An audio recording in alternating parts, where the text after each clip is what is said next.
I'm speaking on this because it's weighed so heavily on my mind lately, and I'm going to read to you what I wrote because I feel that it's important and I don't want to leave out any details.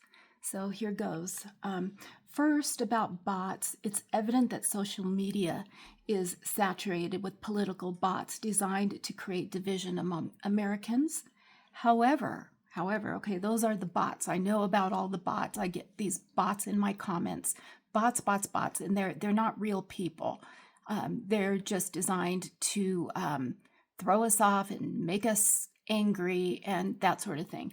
But right now, I'm not talking about that. I'm talking about the focus here is on a more specific concern: the reactions of certain women regarding the murder of Renee Nicole Good. So this post is directed to those women who have expressed the opinion that Renee Nicole Good's death was justified, arguing that she should not have blocked traffic and should have complied with orders. Let me clarify that criticizing another woman is not easy for me. Supporting and uplifting women is a core value of mine. Solidarity among women is one of my guiding principles.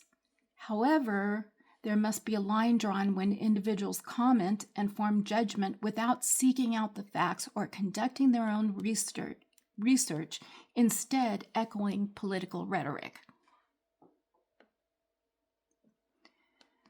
Many of the reactions mirror the statements made by public figures such as Kristi Noem. I'm going to refrain from saying my opinion of her. But she has labeled Renee Nicole Good as a domestic terrorist without a thorough federal investigation. Yet some of you women agree with her, even though you have not reviewed the available evidence, such as videos or witness testimonies. Renee Nicole Good was an unarmed woman, and the details of her life, her child's belongings in the car, she had Cheerios in the car, she had her children's stuffies in the car, and she had a dog in the back seat, reminds us of her humanity. By now, all of you should know that Renee Nicole Good was murdered by an ICE officer, and if you don't know the details of that, it's everywhere. Please look it up. But such labeling, she was labeled as a domestic terrorist by Kristi Noem. Such labeling draws on references to past domestic terrorism incidents like the 1995 Oklahoma City bombing and the 2013 Boston Marathon bombing, which is a significant and serious accusation.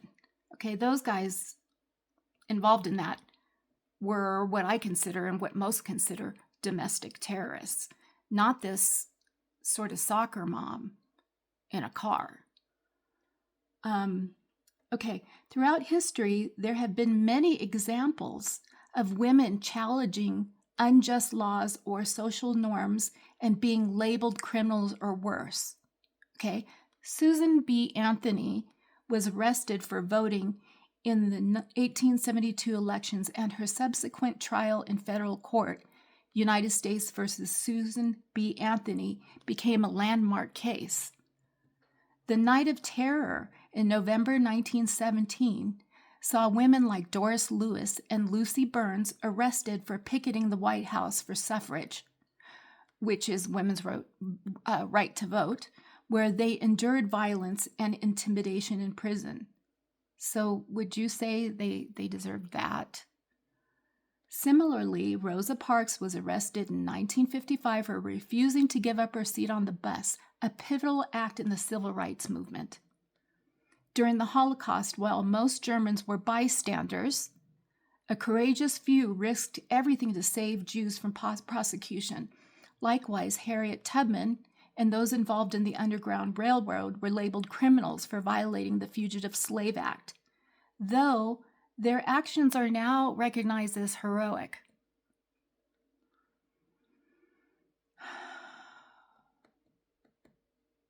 Bear with me here.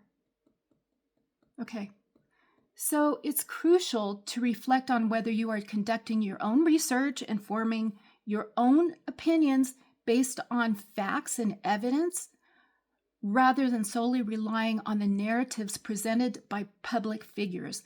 Blind trust in authority can sometimes lead to accepting views that may contradict your direct observations or available information. Challenging yourself to verify claims, seek out credible sources, and question statements, even those made by influential leaders, helps promote a more informed and balanced perspective. By doing so, you ensure that your judgments are grounded in reality and not shaped by unchecked political rhetoric or popular opinion. Thanks for listening.